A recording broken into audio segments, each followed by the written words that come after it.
जिसमें अमृत ज्ञान है,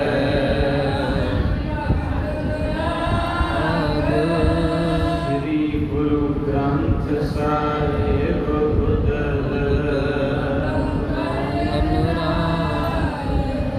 एक सतगुरु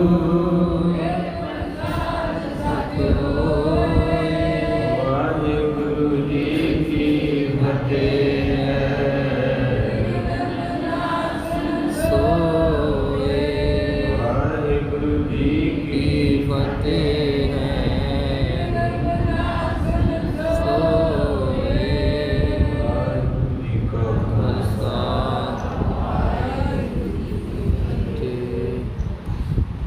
वाहिगुरु। धन वाहिगुरु साहिब जी।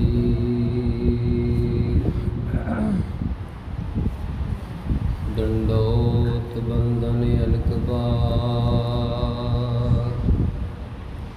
सर्ब कला समरथ, सर्ब कला समरथ।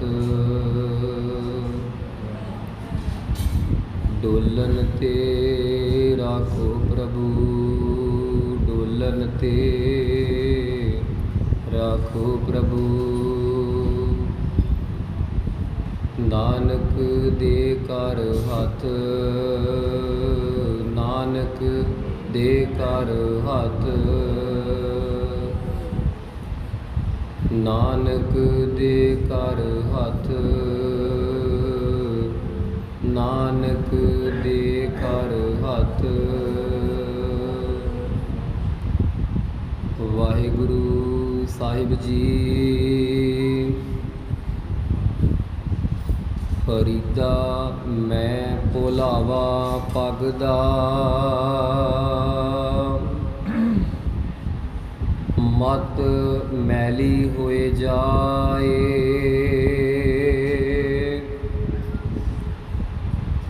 गहला रूह न जानई, गहला रूह न जानई। सिर भी मिट्टी खाए, सिर भी मिट्टी खाए। परम सन्मान योग जुगो जुग अटल सतगुरु, चवर छतर तख्त दे मालिक सतगुरु। धन धन श्री गुरु ग्रंथ साहिब महाराज, तिन्हां दी पावन गोदी दा निग माण रहे। बहुत ही प्यारे गुरु जी दे दुलारे और बड़े ही रसमई रूहां इत्थे विराजमान सतसंगी जनों। गुरां वल्लों बख्शी हुई फतेह सारे ही गज वज के सांझी करनी। वाहिगुरु जी का खालसा, वाहिगुरु जी की फतेह। गुरु प्यारी गुरु सवारी साध संगत जी, बहुत ही वड्डियां भागां वाले हाँ जिन्हां दे परम पवित्र अस्थान ते असीं सारे ही आनंद माण रहे हाँ। गुरबाणी गुर इतिहास दे नाल जुड़न दा लाहा प्राप्त कर रहे हाँ। तिन्हां दा पावन बचन है, असीं रोज़ ही रहरास साहिब दे विच पढ़दे ਅਤੇ ਸੁਣਦੇ ਵਿਚਾਰ ਕਰਦੇ ਹਾਂ। ਸਤਿਗੁਰੂ ਜੀ ਫਰਮਾਉਂਦੇ ਹਨ, ਭਈ ਪ੍ਰਾਪਤ ਮਾਨੁਖ ਦੇ ਹੁਰੀਆ, ਗੋਬਿੰਦ ਮਿਲਣ ਕੀ ਇਹ ਤੇਰੀ ਬਰੀਆ। ਜੇਕਰ ਇਨ ਬਿਨ ਮਿਲਦਾ ਸ਼ਬਦ ਕਬੀਰ ਸਾਹਿਬ ਨੂੰ ਵੇਖੀਏ ਤੇ ਕਬੀਰ ਸਾਹਿਬ ਕਹਿੰਦੇ, ਕਬੀਰ ਮਾਨਸ ਜਨਮ ਦੁਲੰਭ ਹੈ, ਹੋਏ ਨ ਬਾਰੈ ਬਾਰ। ਜਿਉ ਬਨ ਫਲ ਪਾ ਕੇ ਭੋਏ ਗਿਰਹਿ, ਬੋਹਰ ਨ ਲਾਗੈ ਡਾਰ। ਕਬੀਰ ਸਾਹਿਬ ਜੀ ਨੇ ਇਸ ਸ਼ਬਦ ਵਿੱਚ ਝੰਜੋੜ ਕੇ ਰੱਖ ਦਿੱਤਾ। ਕਹਿੰਦੇ ਜਿਵੇਂ ਇੱਕ ਫਲ ਟੁੱਟ ਕੇ ਥੱਲੇ ਨੀਚੇ ਧਰਤੀ 'ਤੇ ਗਿਰ ਜਾਵੇ ਤੇ ਦੁਬਾਰਾ ਦੁਨੀਆ ਦੀ ਕੋਈ ਪਾਵਰ, ਕੋਈ ਸ਼ਕਤੀ ਨਹੀਂ ਜਿਹੜੀ ਉਸ ਫਲ ਨੂੰ ਉਸ ਦਰਖਤ ਦੇ ਨਾਲ ਜੋੜ ਦੇਵੇ। ਕਹਿੰਦੇ ਇਉਂ ਹੀ ਇਹ ਮਨੁੱਖ ਤੇਰਾ ਜੀਵਨ ਹੈ, ਇਉਂ ਹੀ ਇਹ ਤੇਰੇ ਸਵਾਸਾਂ ਦੀ ਡੋਰੀ ਹੈ। ਜਿਸ ਦਿਨ ਇਹ ਟੁੱਟ ਗਈ, ਭਾਵੇਂ ਸਾਰੀ ਜਾਇਦਾਦ, ਸਾਰਾ ਹੀ ਧਨ ਦੌਲਤ ਡਾਕਟਰਾਂ ਦੇ ਅੱਗੇ ਤੂੰ ਢੇਰੀ ਕਰ ਦੇਵੀਂ, ਪਰ ਕੋਈ ਸਵਾਸਾਂ ਦੀ ਡੋਰੀ ਨਹੀਂ ਦੇ ਸਕਦਾ। ਸੋ ਆਓ ਰਹੋ ਵਿਚਾਰ, ਜਿੱਥੇ ਸਾਡੀ ਗੁਰਬਾਣੀ ਦੀ ਵਿਚਾਰ ਚੱਲ ਰਹੀ ਹੈ। ਮੈਂ ਆਪ ਜੀ ਤੋਂ ਮਾਫੀ ਚਾਹੁੰਦਾ ਹਾਂ ਕਿ ਗੁਰਬਾਣੀ ਦੀ ਵਿਚਾਰ ਦੇ ਨਾਲ ਦਾਸ ਜੋੜਨ ਦਾ ਨਿਮਾਣਾ ਜਿਹਾ ਯਤਨ ਕਰੇਗਾ। ਸੋ ਸਤਿਗੁਰੂ ਜੀ ਬਾਬਾ ਫਰੀਦ ਜੀ, ਉਹਨਾਂ ਦਾ ਅਸੀਂ ਬੜਾ ਹੀ ਵਡਮੁੱਲਾ ਸ਼ਬਦ ਗਾ ਕੇ ਪੜ੍ਹ ਕੇ ਸੁਣਿਆ ਹੈ। ਬਾਬਾ ਫਰੀਦ ਜੀ ਅੱਜ ਵਾਲੇ ਸ਼ਬਦ ਵਿੱਚ ਜੋ ਲੜੀਵਾਰ ਵਿਚਾਰ ਨਾਲ ਚੱਲ ਰਹੀ ਹੈ, ਉਸ ਵਿੱਚ ਫਰਮਾ ਰਹੇ ਹੈ, ਫਰੀਦਾ ਮੈਂ ਭੁਲਾਵਾ ਪੱਗ ਦਾ। ਇਹ ਸਾਨੂੰ ਸਾਰਿਆਂ ਨੂੰ ਕਿਤੇ ਨਾ ਕਿਤੇ ਭੁਲੇਖਾ ਹੈ। ਅਸੀਂ ਸਾਰੇ ਹੀ ਆਪੋ ਆਪਣੇ ਅੰਦਰਾਂ ਵਿੱਚ ਝਾਤ ਮਾਰੀਏ ਕਿ ਸਾਨੂੰ ਵੀ ਕਿਤੇ ਭੁਲੇਖਾ ਤਾਂ ਨਹੀਂ ਕਿ ਮੇਰੀ ਪੱਗ ਮੱਥਾ ਟੇਕਣ ਲੱਗਿਆਂ ਮੈਲੀ ਨਾ ਹੋ ਜਾਵੇ। ਕਿਉਂਕਿ ਬਾਬੇ ਫਰੀਦ ਨੇ ਇਹ ਉਸ ਸਮੇਂ ਦੀ ਗੱਲ ਕੀਤੀ ਹੈ ਜਦੋਂ ਗੁਰੂ ਘਰ ਕੱਚੇ ਸਨ ਤੇ ਸਿੱਖ ਪੱਕੇ ਸਨ। ਜਦੋਂ ਗੁਰੂ ਘਰ ਜੋ ਥੱਲੇ ਧਰਤੀ ਭੋਏ ਸੀ ਉਹ ਕੱਚੀ ਸੀ, ਤੇ ਜਦੋਂ ਕਿਸੇ ਨੂੰ ਉਹਨਾਂ ਵੇਖਿਆ ਕੋਈ ਨਮਾਜ਼ ਪੜ੍ਹ ਰਿਹਾ ਸੀ ਤੇ ਉਹ ਆਪਣੀ ਪੱਗ ਦਾ ਖਿਆਲ ਰੱਖ ਰਿਹਾ ਸੀ ਵਾਰ-ਵਾਰ, ਕਿਧਰੇ ਮੇਰੀ ਪੱਗ ਨਾ ਲਿਬੜ ਜਾਵੇ, ਭੋਏ ਨਾ ਲੱਗ ਕੇ। ਤੇ ਬਾਬਾ ਫਰੀਦ ਜੀ ਨੇ ਨਿਡਰ ਹੋ ਕੇ, ਨਿਝੱਕ ਹੋ ਕੇ, ਕਿਸੇ ਵੀ ਚੀਜ਼ ਦੀ ਪਰਵਾਹ ਨਾ ਕਰਦੇ ਹੋਏ ਇਹ ਸਲੋਕ ਉਚਾਰ ਦਿੱਤਾ ਕਿ ਫਰੀਦਾ ਮੈਂ ਭੁਲਾਵਾ ਪੱਗ ਦਾ। ਆਪਣੇ ਆਪ ਨੂੰ ਕਹਿ ਰਹੇ ਉਹਨੂੰ ਸੁਣਾ ਕੇ, ਕਹਿੰਦੇ ਮੈਨੂੰ ਭੁਲੇਖਾ ਹੀ ਪੱਗ ਦਾ, ਪਰ ਮਤ ਮੈਲੀ ਹੋਏ ਜਾਏ। ਕਹਿੰਦੇ ਮਤਾਂ ਕਿਤੇ ਮੈਲੀ ਹੋ ਜੇ ਪੱਗ। ਕਈ ਵਾਰੀ ਅਸੀਂ ਵੀ, ਮੈਨੂੰ ਖਿਮਾ ਕਰਨਾ, ਪੱਗ ਦੇ ਨਾਲ ਅਸੀਂ ਜਿਹੜਾ ਮੱਥਾ ਟੇਕਦੇ ਹਾਂ, ਇਸ ਤਰ੍ਹਾਂ ਪੱਗ ਦੇ ਮੂਹਰੇ ਅੰਗੂਠਾ ਰੱਖ ਲੈਂਦੇ ਹਾਂ, ਪੱਗ ਨੂੰ ਵੀ ਲੱਗਣ ਨਹੀਂ ਦਿੰਦੇ ਗੁਰੂ ਚਰਨਾਂ 'ਚ। ਉਹ ਭਲਿਆ ਇਹ ਉਹ ਗੁਰੂ ਹੈ ਜੋ ਹਰੀ ਸੈਣ ਰਾਜੇ ਦੇ ਮਸਤਕ ਦੇ ਲੇਖ ਬਦਲ ਦਿੰਦਾ ਹੈ। ਇਹ ਉਹ ਗੁਰੂ ਹੈ ਜੋ ਭਾਈ ਸ਼ਾਹਬਾਜ਼ ਸਿੰਘ ਆਪਣੇ ਪੁੱਤਰ ਉਹਦੇ ਲੇਖ ਬਦਲ ਦਿੰਦਾ ਅੰਗੂਠੇ ਦੀ ਚਰਨ ਧੂੜੀ ਲੈ ਕੇ। ਸਾਡਾ ਪੂਰਾ ਗੁਰੂ ਹੈ। ਤੇ ਬਾਬਾ ਫਰੀਦ ਜੀ ਕਹਿੰਦੇ ਮਤ ਮੈਲੀ ਹੋਏ ਜਾਏ, ਮਤਾਂ ਕਿਤੇ ਮੈਲੀ ਹੋ ਜੇ। ਅੱਗੇ ਕਹਿੰਦੇ ਗਹਿਲਾ ਰੂਹ ਨਾ ਜਾਣਈ, ਪਰ ਕਹਿੰਦੇ ਇਹ ਬਾਬਰਾ ਝੱਲਾ ਰੂਹ ਜਾਣਦਾ ਹੀ ਨਹੀਂ ਗੱਲ ਨੂੰ, ਵੀ ਇੱਕ ਦਿਨ ਨਵਾਜ਼ ਮਾਫ ਕਰਨਾ, ਇੱਕ ਦਿਨ ਕਬਰ ਵਿੱਚ ਪੈਣਾ ਤੇ ਤੇਰੇ ਉੱਪਰ ਇੱਟ ਸਿਰਹਾਣੇ ਭੋਏ ਸਵਣ ਕੀੜਾ ਲੜਿਓ ਮਾਸ, ਕੇਤੜਿਆਂ ਜੁਗ ਵਾਪਰੇ ਇਕਤ ਪਿਆਂ ਪਾਸ। ਇਹ ਤੇਰੇ ਤੇ ਘੜੀ ਵੀ ਆਉਣੀ ਹੈ। ਇਹ ਗੱਲ ਨੂੰ ਭੁੱਲੀ ਬੈਠਾ ਹੈ ਬਾਬਲਾ ਜੀਵ। ਕਹਿੰਦੇ ਗਹਿਲਾ ਰੂਹ ਨਾ ਜਾਣਈ, ਇਹ ਰੂਹ ਜਾਣਦਾ ਹੀ ਨਹੀਂ ਹੈ, ਮਨ ਸਾਡਾ ਜਾਣਦਾ ਹੀ ਨਹੀਂ ਹੈ। ਸਿਰ ਭੀ ਮਿੱਟੀ ਖਾਏ, ਇੱਕ ਦਿਨ ਕਬਰ ਨੇ ਤੇਰਾ ਭਲਿਆ ਸਿਰ ਵੀ ਖਾ ਜਾਣਾ ਹੈ, ਤੂੰ ਪੱਗ ਦੀ ਪਰਵਾਹ ਕਰ ਰਿਹਾ ਹੈ। ਅੱਗੇ ਬਾਬਾ ਫਰੀਦ ਜੀ ਜਦੋਂ ਮਾਤਾ ਨੇ ਰੋਜ਼ ਛੋਟੀ ਉਮਰੇ ਸਰਹਾਣੇ ਸ਼ੱਕਰ ਰੱਖਣੀ, ਤਾਂ ਹੀ ਬਾਬਾ ਜੀ ਦਾ ਨਾਮ ਸ਼ੱਕਰਗੰਜ ਵੀ ਹੈ।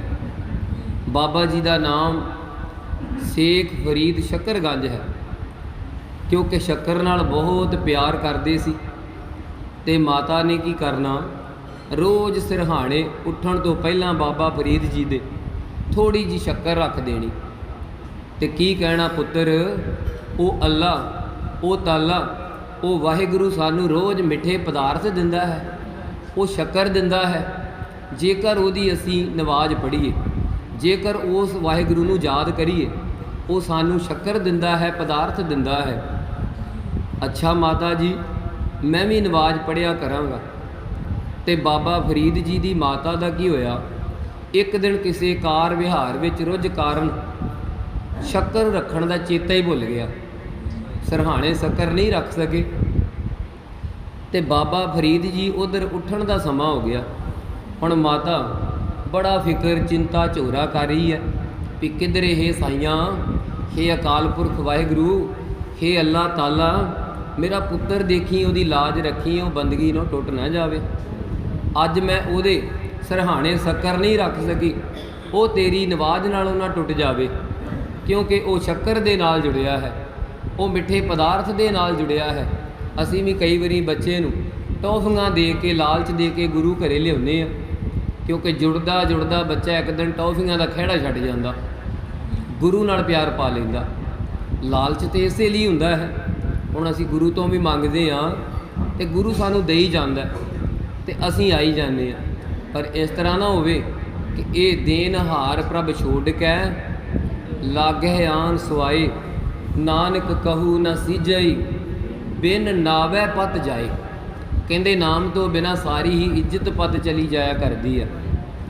तो बाबा फरीद जी दे मैं शब्द विच आवां, टाइम का भी बड़ा वीर जी ने क्या ख्याल रखना है, तो असी शब्द की विचार भी करनी है।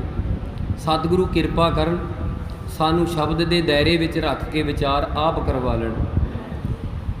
सो बाबा फरीद जी की माता शक्कर नहीं रख सकी, अरदास जोदड़ी कर रही है उस परमात्मा अगे, तो वह परमात्मा अरदास सुनदा जे। ये बाबा फरीद जी की माता तो असी सिख लईए, वो अरदास सुनदा हर एक दी। असी एक पासे तो मैनू माफ़ करना अरदास करके आने आ, दूजे पासे फिर उही चिंता, उही झोरा, उही वार वार गल का चिंतन। परमेश्वर ने कह दिता, चेता ही तो चेत, जे कुछ चेते ही करना है तो वह परमेश्वर नूं चेते कर। परमात्मा जी तो कहते, नानक चिंता मत करो, चिंता तिस ही है। कहते नानक चिंता मत करो। सतगुरु ने सानू मत कह दिता भी नहीं करनी चिंता। इस तरह बाबा फरीद जी दे माता ने शक्कर दी अरदास करके चिंता नहीं की। पता है वो वाहिगुरू, वो अल्लाह पूरा है, वो अधूरा नहीं। जिहदे अगे अरदास करिए उत्ते शक ना करिए कदे। सो बाबा फरीद जी उठे, नवाज पढ़ी, सरहाणे वाल रोज़ की तरह नितनेम की तरह ध्यान मारिया भी शक्कर लै लवां। जो शक्कर लैन लगे तो अज शक्कर बहुत ज़्यादा पई सी। तुसीं कदे नोट करियो, जदों वो वाहिगुरू, जदों वो परमेश्वर कोई कारज करदा तो बड़ा वध के करदा, वो साडे मनुखा वांगू थोड़ा नहीं करदा। जे किसी ने पाइया चीज़ मंगी तो परमेश्वर का सुभाव का पाइया बहुत वड्डा, उहदा पाइया साडे पाइया जिड्डा नहीं है। कदे सोच के मंगया करिए। सो बाबा फरीद जी ने जो शक्कर देखी, माता जी को गए, माता जी अज बड़ी स्वाद शक्कर है, देखो अज रब आप रखण आया, अज शक्कर स्वाद ही होर बदल गया। अज उहदे विच अमृत भरपूर सी शक्कर दे विच। ते बाबा फरीद जी की माता ने कहा, पुत्र ये शक्कर बहुत मिठी है, तू नवाज पढ़िया कर। तो बाबा फरीद जी इस चीज़ तो भी मन उचाट हो गया। असी भी कई बार देखते हैं ना भी कोई एक चीज़ रोज़ खाई जाइए, मन उचाट हो जाता भी नहीं हुण ये चीज़ नहीं खानी, होर कोई सब्जी भाजी कोई होर चीज़ लैके आओ। तो बाबा फरीद जी ने उत्थे ये 27वां श्लोक 26वां असी विचार की है। 27वें श्लोक विच फरमाया, फरीदा शक्कर खंड निवात गुड़, माखियो मांझा दुध। बाबा फरीद जी कह रहे हैं कि हे मेरी माता, ये शक्कर, ये खंड, निवात, निवात बिछरी का नाम भी किया कई देशों में, गुड़, ਕਹਿੰਦੇ ਇਹ ਸਾਰੀਆਂ ਚੀਜ਼ਾਂ ਮਾਖਿਓ ਸ਼ਹਿਦ ਦੀਆਂ ਮੱਖੀਆਂ ਭਾਵ ਸ਼ਹਿਦ, ਮਾਂਝਾ ਦੁੱਧ, ਮੱਝ ਦਾ ਦੁੱਧ ਬੜਾ ਮਿੱਠਾ ਮੰਨਿਆ। ਕਹਿੰਦੇ ਇਹ ਮੇਰੀ ਮਾਤਾ, ਇਹ ਮੇਰੀ ਸਤਿਕਾਰਯੋਗ ਮਾਤਾ ਜੀ, ਇਹ ਸਾਰੀਆਂ ਵਸਤੂਆਂ ਠੀਕ ਹਨ, ਪਰ ਸਭੇ ਵਸਤੂ ਮਿੱਠੀਆਂ, ਰੱਬ ਨਾ ਪੁੱਜਨ ਤੁਧ। ਮਾਤਾ ਜੀ ਜਦੋਂ ਮੈਂ ਇਹਨਾਂ ਸਾਰੀਆਂ ਵਸਤੂਆਂ ਨੂੰ ਰੱਬ ਦੇ ਨਾਮ ਦੇ ਤੁੱਲ ਰੱਖ ਕੇ ਵੇਖਦਾ ਤੇ ਇਹ ਉਹਦੇ ਤੁੱਲ ਨਹੀਂ ਪੁੱਜਦੀਆਂ, ਇਹ ਉਹਦੀ ਬਰਾਬਰੀ ਨਹੀਂ ਕਰਦੀਆਂ। ਇਹ ਕਿਸੇ ਸ਼ੱਕਰ ਦਾ ਸਵਾਦ ਕੋਈ ਅੱਧਾ ਘੰਟਾ ਰਹਿੰਦਾ, ਕਿਸੇ ਚੀਜ਼ ਦਾ ਸਵਾਦ ਕੋਈ 15 ਮਿੰਟ ਰਹਿ ਜਾਏਗਾ, ਪਰ ਉਸ ਪਰਮੇਸ਼ਰ ਦਾ ਸਵਾਦ, ਉਹਦੇ ਨਾਮ ਦਾ ਸਵਾਦ ਅਸੀਂ ਇਤਿਹਾਸ ਵਿੱਚ ਪੜ੍ਹਦੇ ਹਾਂ। ਇਹ ਬਾਣੀ ਦੇ ਬਚਨ ਨਹੀਂ। ਆਂਦੇ ਨਾਮ ਖੁਮਾਰੀ ਨਾਨਕਾ, ਚੜੀ ਰਹੇ ਦਿਨ ਰਾਤ। ਕਹਿੰਦੇ ਨਾਮ ਦੀ ਖੁਮਾਰੀ ਇਹ ਪਾਤਸ਼ਾਹ ਨੇ ਉਸ ਵੇਲੇ ਦੇ ਵਕਤ ਜਗ ਜ਼ਾਹਰ ਕੀਤੇ, ਜਦੋਂ ਪਾਤਸ਼ਾਹ ਵਲੀ ਕੰਧਾਰੀ ਦੇ ਕੋਲ ਗਏ। ਤੇ ਵਲੀ ਕੰਧਾਰੀ ਕੀ ਕਹਿੰਦਾ? ਕਹਿੰਦਾ ਮਹਾਰਾਜ ਆਓ ਸ਼ਰਾਬ ਦਾ ਪਿਆਲਾ ਪੀਓ, ਕਿਉਂਕਿ ਕੜਾਹਾ ਰੱਖ ਕੇ ਬੈਠਾ ਸੀ ਸ਼ਰਾਬ ਦਾ। ਤੇ ਮਹਾਰਾਜ ਕਹਿੰਦੇ ਠੀਕ ਹੈ ਪੀ ਲੈਂਦੇ ਹਾਂ, ਦੱਸ ਕੀ ਹੋਵੇਗਾ? ਇਤਿਹਾਸ ਦੇ ਬਚਨ। ਕਹਿਣ ਲੱਗੇ ਬੜਾ ਸਰੂਰ ਆਵੇਗਾ। ਕਹਿੰਦੇ ਕਿੰਨੀ ਦੇਰ? ਕਹਿੰਦੇ 1-2 ਘੰਟੇ। ਕਹਿੰਦੇ ਨਹੀਂ ਫਿਰ ਕੀ ਹੋਵੇਗਾ? ਕਹਿੰਦੇ ਫਿਰ ਇੱਕ ਪਿਆਲਾ ਪੀ ਲਵਾਂਗੇ। ਕਹਿੰਦੇ ਫਿਰ ਲੱਥ ਜੇਗੀ, ਫਿਰ ਪੀ ਲਾਂਗੇ। ਉੱਥੇ ਮਹਾਰਾਜ ਨੇ ਕਿਹਾ ਨਾਮ ਖੁਮਾਰੀ ਨਾਨਕਾ, ਚੜੀ ਰਹੇ ਦਿਨ ਰਾਤ। ਇਹ ਵਲੀ ਕੰਧਾਰੀ ਇਹਨਾਂ ਕੰਮਾਂ ਵਿੱਚ ਹੀ ਰਵਾਂਗੇ ਸਾਰਾ ਦਿਨ, ਕਦੇ ਪੀ ਲਈ ਕਦੇ ਉਤਰ ਗਈ, ਕਦੇ ਪੀ ਲਈ ਕਦੇ ਉਤਰ ਗਈ। ਇੱਕੋ ਹੀ ਸ਼ਰਾਬ ਪੀਏ ਉਹਦੇ ਨਾਮ ਦੀ, ਇੱਕੋ ਨਸ਼ਾ ਕਰੀਏ ਉਹਦੇ ਨਾਮ ਦਾ। ਇੱਥੇ ਬਾਬਾ ਜੀ ਕਹਿੰਦੇ ਸਭੇ ਵਸਤੂ ਭਾਵੇਂ ਮਿੱਠੀਆਂ ਨੇ, ਦੁਨੀਆ ਦੇ ਭਾਦੀਆਂ ਬਹੁਤ ਰਸਦਾਇਕ ਨੇ, ਪਰ ਕਹਿੰਦੇ ਰੱਬ ਨਾ ਪੁੱਜਣ ਤੁਧ, ਇਹ ਰੱਬ ਦੇ ਤੁੱਲ ਨਹੀਂ ਪੁੱਜ ਸਕਦੀਆਂ। ਅਗਲਾ ਜਿਹੜਾ ਬਚਨ ਬਾਬਾ ਫਰੀਦ ਜੀ ਉਚਾਰ ਰਹੇ ਆ, ਸਾਡੇ ਪਰਥਾਏ ਵਿਚਾਰ ਰਹੇ ਆ, ਸਾਨੂੰ ਕੁਝ ਅੰਦਰੋਂ ਸੁਚੇਤ ਕਰ ਰਹੇ ਆ ਕਿ ਇਹ ਇਨਸਾਨ ਦੇਖੀ ਕਿਤੇ ਨਾ ਕਿਤੇ ਜਿਹੜੀ ਤੂੰ ਰੋਟੀ ਖਾਂਦਾ ਹੈ, ਆਪਣੇ ਬੱਚਿਆਂ ਦਾ ਪਾਲਣ ਪੋਸ਼ਣ ਕਰਦਾ ਹੈ, ਜੋ ਵੀ ਕਾਰ ਵਿਹਾਰ ਕਰਦਾ ਹੈ, ਉਸ ਦੇ ਵਿੱਚ ਕੋਈ ਮਿਲਾਵਟ ਤਾਂ ਨਹੀਂ, ਉਸ ਦੇ ਵਿੱਚ ਕੋਈ ਬੇਈਮਾਨੀ ਦਾ ਪੈਸਾ ਤਾਂ ਨਹੀਂ, ਉਸ ਦੇ ਵਿੱਚ ਕਿਸੇ ਦਾ ਖੂਨ ਨਿਚੋੜ ਕੇ ਕੋਈ ਕਾਰਜ ਤਾਂ ਨਹੀਂ ਕੀਤਾ। ਬਾਬਾ ਫਰੀਦ ਜੀ ਫਿਰ ਕਹਿੰਦੇ ਆ, ਕਹਿੰਦੇ ਫਰੀਦਾ ਰੋਟੀ ਮੇਰੀ ਕਾਟ ਕੇ। ਭਾਵੇਂ ਕਿ ਅਸੀਂ ਅੱਜ ਤੱਕ ਕਾਠ ਲੱਕੜ ਨੂੰ ਮੰਨਦੇ ਆਏ ਹਾਂ, ਪਰ ਜਦੋਂ ਅਸੀਂ ਵਿਚਾਰ ਪੜ੍ਹੀਏ ਨਾ ਗੁਰਬਾਣੀ ਦੀ, ਮੁਲਤਾਨ ਵਿੱਚ ਕਾਠ ਕਣਕ ਨੂੰ ਕਹਿੰਦੇ ਆ, ਕਦੇ ਲੱਕੜ ਦੀ ਰੋਟੀ ਨਹੀਂ ਹੁੰਦੀ। ਅਸੀਂ ਅੱਜ ਤੱਕ ਲੱਕੜ ਦੀ ਰੋਟੀ ਬਾਬਾ ਫਰੀਦ ਜੀ ਦੇ ਗਲ ਵਿੱਚ ਪਾਈ ਤੇ ਲਾਈ ਨਹੀਂ ਸਾਰੀ ਉਮਰ, ਵੀ ਬਾਬਾ ਫਰੀਦ ਲੱਕੜ ਨੂੰ ਚੱਕ ਮਾਰ ਲੈਂਦਾ ਸੀ, ਕਦੇ ਲੱਕੜ ਨਾਲ ਪਿਆਸ ਭੁੱਖ ਨਹੀਂ ਬੁੱਝਦੀ। ਬਾਬਾ ਫਰੀਦ ਜੀ ਕਹਿ ਰਿਹਾ ਕਣਕ ਦੀ ਰੋਟੀ। ਕਹਿੰਦੇ ਫਰੀਦਾ ਰੋਟੀ ਮੇਰੀ ਕਾਠ ਕੀ। ਪਾਕ ਪਟਨ ਦਾ ਬਾਬਾ ਜੀ ਦਾ ਅਵਤਾਰ ਹੈ ਤੇ ਮੁਲਤਾਨ ਦੀ ਇਹ ਬੋਲੀ ਹੈ। ਕਾਠ ਕਣਕ ਨੂੰ ਕਹਿੰਦੇ, ਕਦੇ ਵਿਚਾਰ ਪੜ੍ਹਿਓ। ਕਹਿੰਦੇ ਫਰੀਦਾ ਰੋਟੀ ਮੇਰੀ ਕਾਠ ਕੀ। ਲਾਵਣ, ਲਾਵਣ ਨਾਮ ਸਬਜ਼ੀ ਦਾ ਹੈ, ਭਾਜੀ ਦਾ, ਸਲੂਣੇ ਦਾ। ਕਹਿੰਦੇ ਜਿਹੜਾ ਲਾਵਣ ਲਿਆ ਨਾ ਨਾਲ ਮੈਂ ਸਲੂਣਾ ਲਿਆ, ਉਹ ਮੇਰੀ ਭੁੱਖ ਹੈ। ਲਾਵਣ ਮੇਰੀ ਭੁੱਖ। ਮੈਂ ਕਹਿੰਦੇ ਬੜੀ ਰੁੱਖੀ ਮਿੱਸੀ ਆਪਦੇ ਹੱਕ ਦੀ ਕਮਾਈ ਜਿਹੜੀ ਉਹ ਰੋਟੀ ਲਈ ਹੈ, ਤੇ ਸਲੂਣੇ ਜੋਗਾ ਮੇਰੇ ਤੋਂ ਪੈਸਾ ਧੇਲਾ ਨਹੀਂ ਸੀ। ਮੈਂ ਆਪਣੀ ਭੁੱਖ ਨੂੰ ਹੀ ਸਲੂਣਾ ਬਣਾ ਲਿਆ, ਪਰ ਮੈਂ ਕਿਸੇ ਦਾ ਖੂਨ ਨਹੀਂ ਨਿਚੋੜਿਆ, ਪਰ ਮੈਂ ਕਿਸੇ ਦਾ ਧੱਕਾ ਨਹੀਂ ਕੀਤਾ। ਕਹਿੰਦੇ ਲਾਵਣ ਮੇਰੀ ਭੁੱਖ। ਅੱਗੇ ਦੱਸ ਰਿਹਾ ਜਿੰਨਾ ਖਾਦੀ ਚੋਪੜੀ ਘਣੇ ਸਹਿਣਗੇ। ਕਹਿੰਦੇ ਜਿਨ੍ਹਾਂ ਨੇ ਭਾਈ ਚੋਪੜੀਆਂ ਖਾਧੀਆਂ।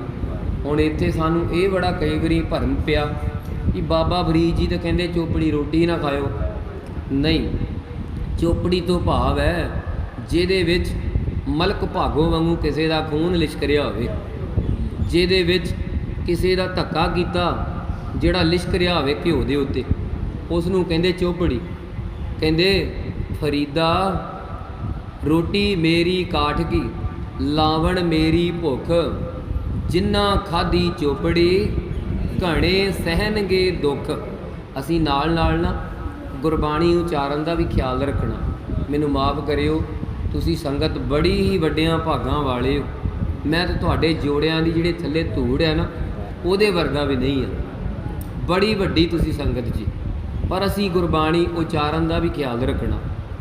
ਇੱਥੇ ਕਈ ਵੀਰ ਪੜ੍ਹ ਜਾਂਦੇ ਸਹਿਣਗੇ, ਨਾਣਾ ਪੜ੍ਹ ਜਾਂਦੇ, ਕੱਲੇ ਕੱਲੇ ਅੱਖਰ ਦਾ ਅਸੀਂ ਖਿਆਲ ਰੱਖਿਆ ਕਰੀਏ ਬਾਣੀ ਪੜ੍ਹਦੇ ਹਾਂ।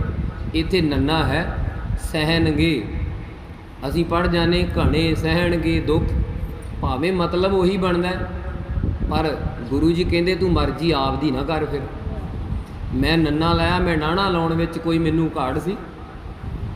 ਮੈਨੂੰ ਨਾਣਾ ਲਾਉਣ ਵਿੱਚ ਸਿਆਹੀ ਮੁੱਕ ਗਈ ਸੀ? ਕਹਿੰਦੇ ਤੂੰ ਨੰਨਾ ਲਾਇਆ ਤੇ ਨੰਨਾ ਹੀ ਪੜ੍ਹ। ਕਹਿੰਦੇ ਘਣੇ ਸਹਿਣਗੇ ਦੁੱਖ, ਉਹ ਬੜੇ ਘਨੇਰੇ ਦੁੱਖ ਸਹਿੰਦੇ। ਉਹਨਾਂ ਦੀ ਔਲਾਦ ਬੜੀ ਪੁੱਠੇ ਸਿੱਧੇ ਕੰਮ ਕਰਦੀ ਹੈ, ਜਿਹੜੇ ਫਿਰ ਲੋਕ ਕਿਸੇ ਨਾਲ ਧੱਕਾ ਕਰਦੇ ਆ। ਇਹ ਬਾਬਾ ਫਰੀਦ ਜੀ ਦਾ ਬਚਨ ਅਸੀਂ ਜੋ ਵਿਚਾਰ ਰੱਖੀਏ। ਅੱਗੇ ਬਾਬਾ ਫਰੀਦ ਜੀ ਕਹਿ ਰਹੇ ਆ, ਰੁੱਖੇ ਸੁਖੇ ਖਾਏ ਕਹਿ, ਠੰਡਾ ਪਾਣੀ ਪੀਓ, ਫਰੀਦਾ ਦੇਖ ਪਰਾਈ ਚੋਪੜੇ।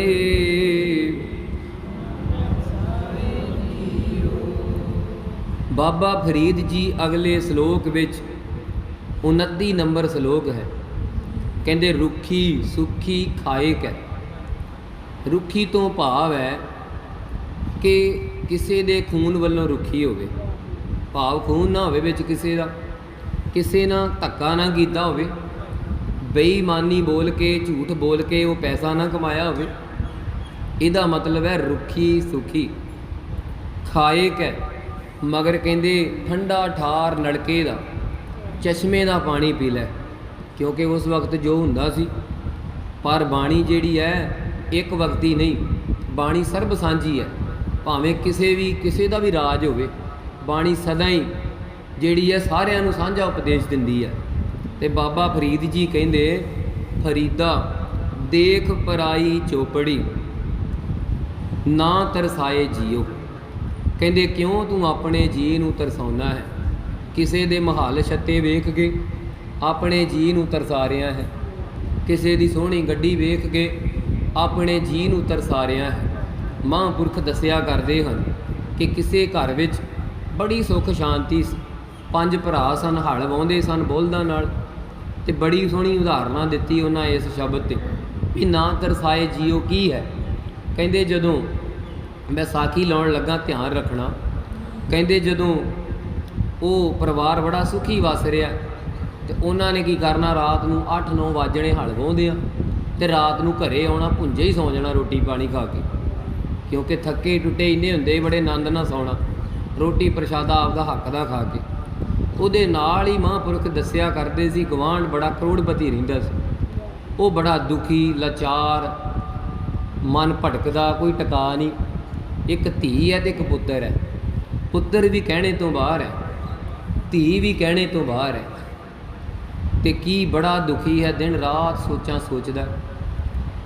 ਉਹ ਕਿਸੇ ਤਾਂਤਰਿਕ ਦੇ ਕੋਲ ਗਿਆ, ਕਿਸੇ ਜਿਹਨੂੰ ਅਸੀਂ ਸਿਆਣਾ ਕਹਿੰਦੇ, ਹੁੰਦੇ ਨਹੀਂ ਸਿਆਣੇ, ਕਿਉਂਕਿ ਅਸੀਂ ਸਿਆਣਾ ਤਾਂ ਕਹਿ ਦਿੰਦੇ, ਅਸੀਂ ਮੂਰਖ ਬਣ ਕੇ ਆਪ ਚਲੇ ਗਏ ਉਹਦੇ ਕੋਲ, ਐਡਾ ਵੱਡਾ ਗੁਰੂ ਛੱਡ ਕੇ ਉਹਨੂੰ ਸਿਆਣਾ ਤਾਂ ਆਪੇ ਕਵਾਂਗੇ। ਕਹਿਣ ਲੱਗੇ, ਉਹ ਜਦੋਂ ਤਾਂਤਰਿਕ ਦੇ ਕੋਲ ਗਿਆ ਨਾ, ਉਹ ਕਹਿੰਦਾ ਵੀ ਮੇਰੇ ਗਵਾਂਢ ਹਲ ਵਾਹੁੰਦੇ ਆ, ਕੋਈ ਪੈਸਾ ਨਹੀਂ ਕੋਲ ਉਹਨਾਂ ਦੇ, ਕੋਈ ਰੋਟੀ ਪਾਣੀ ਨਹੀਂ ਚੰਗਾ ਖਾਣ ਨੂੰ, ਕੋਈ ਬੈੱਡ ਗਦੇਲੇ ਸੋਫੇ ਨਹੀਂ ਸੌਣ ਨੂੰ, ਉਹ ਬੜੇ ਖੁਸ਼ ਹੱਸਦੇ ਵੱਸਦੇ ਸਵੇਰ ਨੂੰ ਉੱਠਦੇ ਫੇ ਹਲ ਵਾਹੁਣ ਚਲ ਜਾਂਦੇ ਆ। ਲਾਲ ਸੂਏ ਰੰਗ ਕੱਢੇ ਉਹਨਾਂ ਨੇ। ਸਾਡੇ ਸਾਰੇ ਪਰਿਵਾਰ ਦੇ ਘਰੇ ਕੋਈ ਤੋਟ ਨਹੀਂ ਪੈਸੇ ਧੇਲੇ ਦੀ, ਪਰ ਸਾਡੇ ਰੰਗ ਸੁਆਹ ਵਰਗੇ ਆ, ਦਿਨ ਰਾਤ ਚਿੰਤਾ ਲੱਗੀ ਰਹਿੰਦੀ ਹੈ।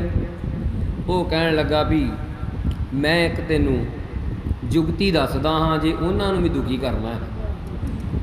ਹੁਣ ਤਾਂਤਰਿਕ ਹੁੰਦੇ ਇਹਨਾਂ ਕੰਮਾਂ ਲਈ ਆ। ਕਹਿਣ ਲੱਗੇ, ਉਹਨੇ ਕਿਹਾ ਵੀ ਭਾਨ ਹੈਗੀ 99 ਰੁਪਏ ਦੀ। ਉਹ ਕਹਿੰਦਾ ਵੀ ਕਰ ਲੈਨੇ, ਅਮੀਰ ਬੰਦਾ ਸੀ, ਉਹਨੂੰ ਭਾਨ ਕਿਹੜਾ ਔਖਾ ਸੀ ਕਿਦੋਂ ਕਰਨੀ।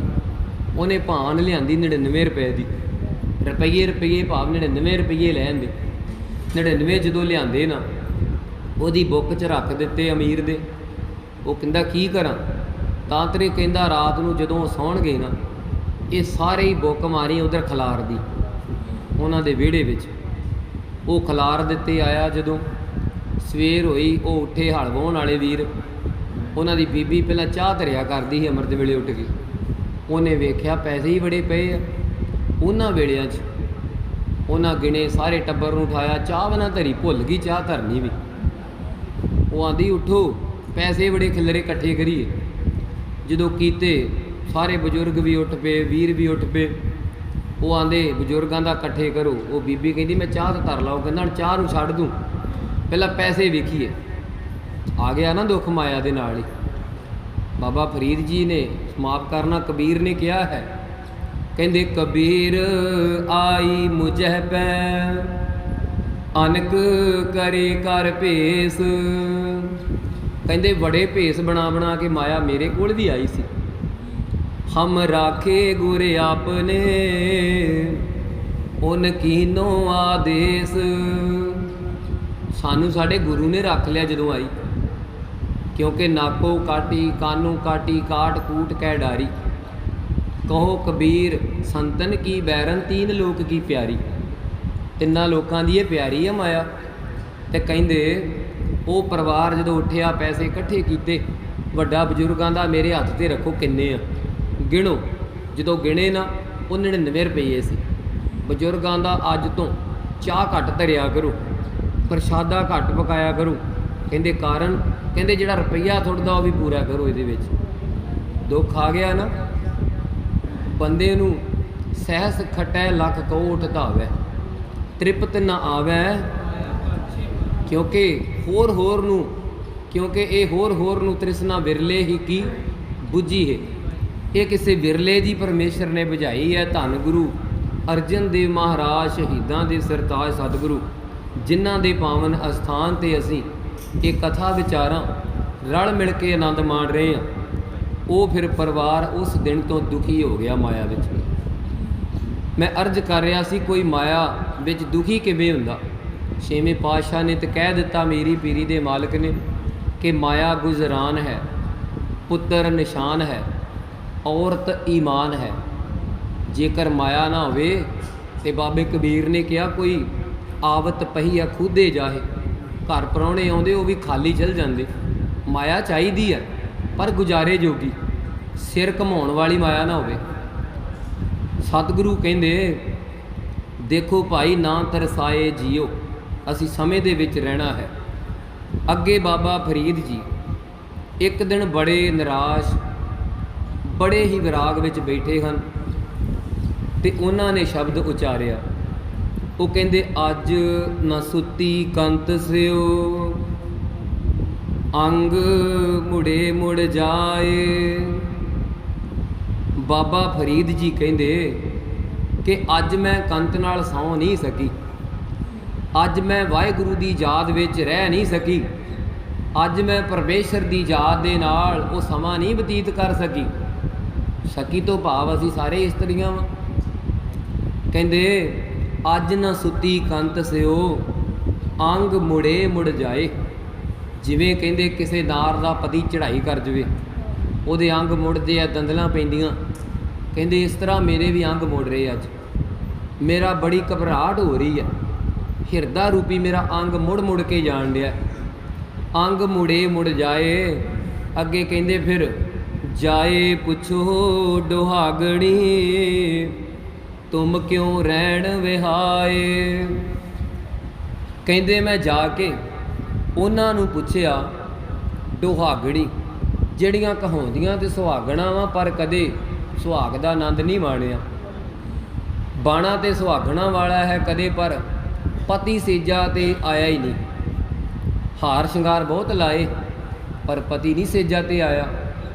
ਉਹ ਹਾਰ ਸ਼ਿੰਗਾਰ ਕੰਬੋਲ ਰਸ, ਬਾਬਾ ਜੀ ਕਹਿੰਦੇ ਨਾ, ਕਹਿੰਦੇ ਇਹ ਸਾਰਾ ਕੁਛ ਹੀ ਐਵੇਂ ਹੀ ਹੈ ਜਿਵੇਂ ਕਿਵੇਂ ਚੌਲਾਂ ਤੋਂ ਬਿਨਾਂ ਤੁੱਖ ਮੋਹਲੀ ਲਾਏ। ਬਾਬਾ ਕਬੀਰ ਜੀ ਕਹਿੰਦੇ ਕਿ ਜਿਵੇਂ ਕੋਈ ਚੌਲਾਂ ਦੀ ਤੁੱਖ ਮੋਹਲੀ ਜਿਹੜੀ ਹੁੰਦੀ ਹੈ, ਫੱਕ ਹੁੰਦੀ, ਉਹਨੂੰ ਕੁੱਟੀ ਜਾਵੇ ਸਾਰਾ ਦਿਨ, ਉਹਦੇ ਵਿੱਚੋਂ ਕੁਛ ਨਹੀਂ ਨਿਕਲਣਾ।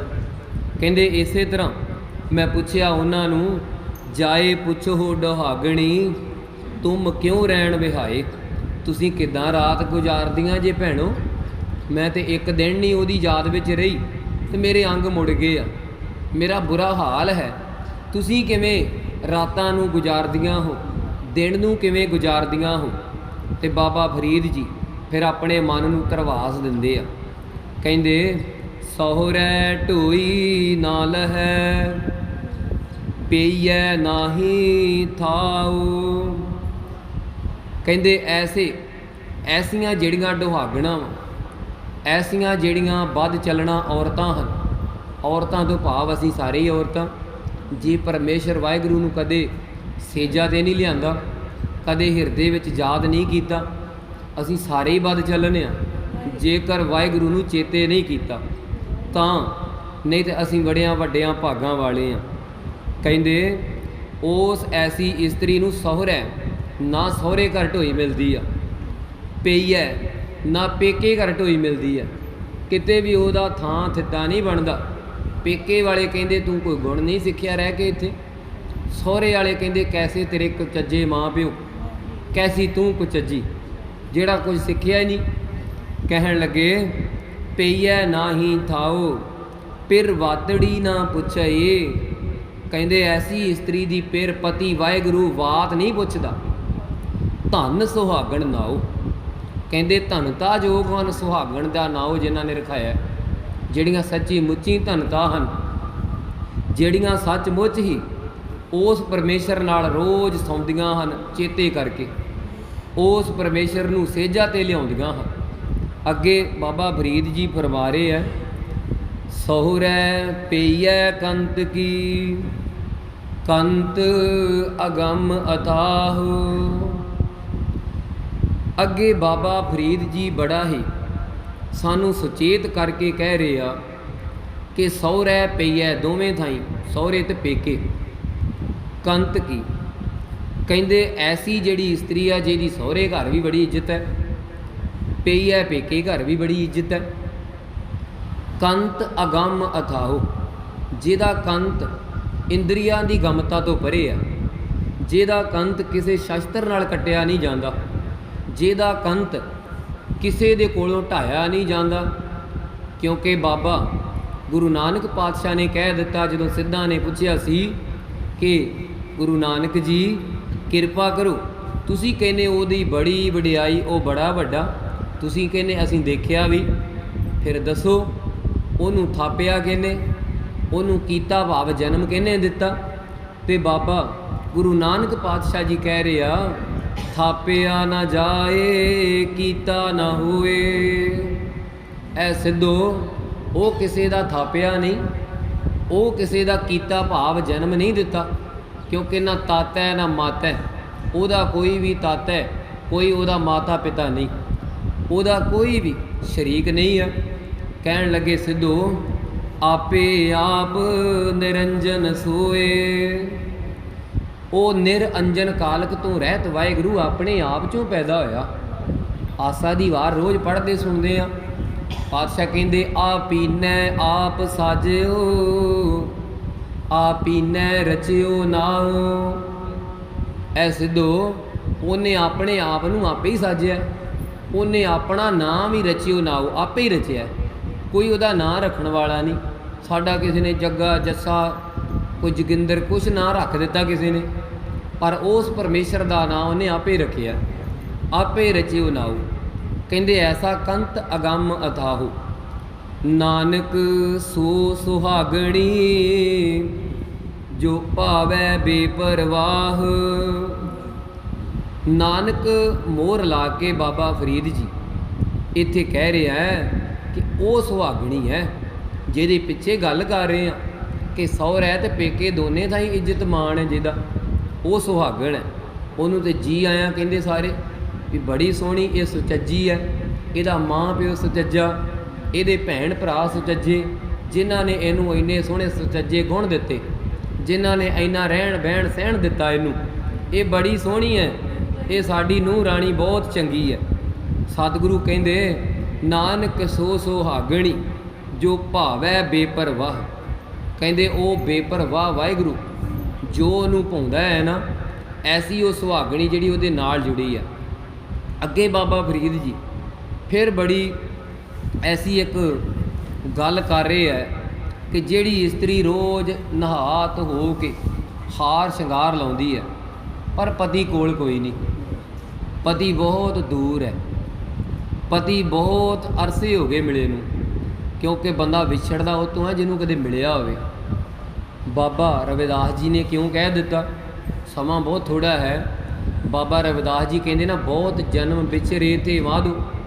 ਇਹ ਸ਼ਬਦ ਤੋਂ ਸਾਨੂੰ ਸਿੱਧ ਹੁੰਦਾ ਹੈ ਕਿ ਵਿਛੜਦਾ ਬੰਦਾ ਉਹ ਹੈ ਜਿਹੜਾ ਕਦੇ ਮਿਲਿਆ ਹੋਵੇ ਪਹਿਲਾਂ। ਅਸੀਂ ਕਿਸੇ ਨੂੰ ਕਹਿੰਦੇ ਹਾਂ, ਕੋਈ ਬਾਹਰ ਅੰਦਰ ਗਿਆ ਵੀਰ, ਆਪਾਂ ਕਹਿੰਦੇ ਯਾਰ ਬੜੇ ਚਿਰਾਂ ਬਾਅਦ ਮਿਲਿਆ। ਜੇ ਉਹ ਸਵਾਲ ਕਰੇ ਵੀ ਪਹਿਲਾਂ ਕਿੱਥੇ ਮਿਲਿਆ ਸੀ, ਆਪਾਂ ਕਹਿੰਦੇ ਫਲਾਣੇ ਥਾਂ। ਇਹਦਾ ਮਤਲਬ ਜੇ ਉਹ ਪਹਿਲਾਂ ਮਿਲਿਆ ਸੀ ਤਾਂ ਵਿਛੜਿਆ ਹੈ। ਸਾਨੂੰ ਵੀ ਰੱਬ ਮਿਲਿਆ ਸੀ, ਅਤੇ ਬਾਬਾ ਰਵਿਦਾਸ ਆਂਦੇ ਬਹੁਤ ਜਨਮ, ਨਹੀਂ ਤਾਂ ਉਹਨਾਂ ਕਹਿ ਦੇਣਾ ਸੀ ਵੀ ਕਦੇ ਮਿਲੇ ਹੀ ਨਹੀਂ ਸੀ। ਉਹਨਾਂ ਬਹੁਤ ਜਨਮ ਹੀ ਕਿਹਾ, ਗਿਣਤੀ ਵਿੱਚ ਹੈ। ਇਸ ਤਰ੍ਹਾਂ ਕਹਿੰਦੇ, ਨਾਤੀ ਧੋਤੀ ਸੰਭਹੀ ਸੁੱਤੀ ਆਏ ਨਚਿੰਦ। ਕਹਿੰਦੇ ਜਿਹੜੀ ਕੋਈ ਇਸਤਰੀ ਨਹਾ ਧੋ ਕੇ ਬੜੀ ਹੀ ਸੰਭਹੀ ਆਪਣੇ ਆਪ ਨੂੰ ਸੰਵਾਰ ਕੇ ਬੈਠੀ ਹੈ, ਪਰ ਬੈਠੀ ਬੈਠੀ ਨੂੰ ਕੀ ਹੋਇਆ, ਨੀਂਦ ਆ ਗਈ। ਹਾਰ ਸ਼ਿੰਗਾਰ ਲਾਇਆ, ਨੀਂਦ ਆ ਗਈ। ਸੁੱਤੀ ਆਏ ਨਚਿੰਦ, ਉਹ ਪਰਮੇਸ਼ਰ ਦੀ ਸੇਜਾ ਤੋਂ ਬਿਨਾਂ, ਉਸ ਵਾਹਿਗੁਰੂ ਨੂੰ ਚੇਤੇ ਕੀਤੇ ਤੋਂ ਬਿਨਾਂ ਬੇਚਿੰਤ ਹੋ ਕੇ ਸੌਂ ਗਈ। ਭਾਵ ਜਿਹਦੇ ਹਾਰ ਸ਼ਿੰਗਾਰ ਲਾਏ, ਜਿਹਦਾ ਗਹਿਣਾ ਗੱਟਾ ਪਾਇਆ, ਜਿਹਦਾ ਸਾਰਾ ਕੁਝ ਪਹਿਨਾ ਦਿੱਤਾ ਖਾਧਾ, ਉਹਨੂੰ ਬੇਚਿੰਤ ਹੋ ਕੇ ਉਹਦੇ ਵੱਲੋਂ ਸੌਂ ਗਈ। ਕਹਿੰਦੇ ਸੁੱਤੀ ਆਏ ਨਚਿੰਦ, ਫਰੀਦਾ ਹੋਈ ਹਾਲਤ ਕੀ ਹੋਈ ਉਹਦੀ, ਅੱਗੇ ਦੱਸਦੇ ਆ। ਕਹਿੰਦੇ ਰਹੀ ਸੋ ਬੇੜੀ ਹਿੰਗ ਦੀ। ਐਸੀ ਇਸਤਰੀ ਕੋਲੋਂ ਕਹਿੰਦੇ ਹਿੰਗ ਦੀ ਬਦਬੂ ਆਉਣ ਲੱਗ ਜਾਂਦੀ, ਜਿਵੇਂ ਹਿੰਗ ਦੀ ਬਦਬੂ ਹੈ ਨਾ।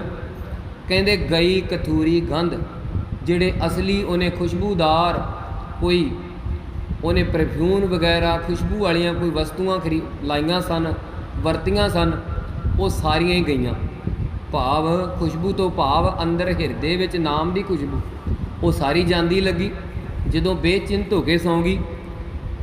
ਅੱਗੇ ਬਾਬਾ ਫਰੀਦ ਜੀ, ਅਸੀਂ ਇਸ 34 ਤੇ 35 ਨੰਬਰ ਸ਼ਲੋਕ ਵਿਚਾਰ ਕੇ ਇੱਕ ਸਾਖੀ ਆਪ ਜੀ ਨਾਲ ਸਾਂਝੀ ਕਰਕੇ ਤੇ ਸਮਾਪਤੀ ਵਾਲੇ ਪਾਸੇ ਆਵਾਂਗੇ। ਬਾਬਾ ਫਰੀਦ ਜੀ ਜਿਹੜਾ ਅਗਲਾ ਸ਼ਲੋਕ ਉਚਾਰ ਰਹੇ ਆ ਨਾ, ਮੈਂ ਬੜੇ ਟੀਕ ਮਾਤਰ ਸ਼ਲੋਕਾਂ ਦੀ ਵਿਚਾਰ ਆਪ ਦੇ ਚਰਨਾਂ, ਆਪ ਦੇ ਸਮਕਸ਼ ਰੱਖੀ ਹੈ, ਜਿਵੇਂ ਆਪ ਸੰਗਤ ਕਰਵਾ ਲਓ।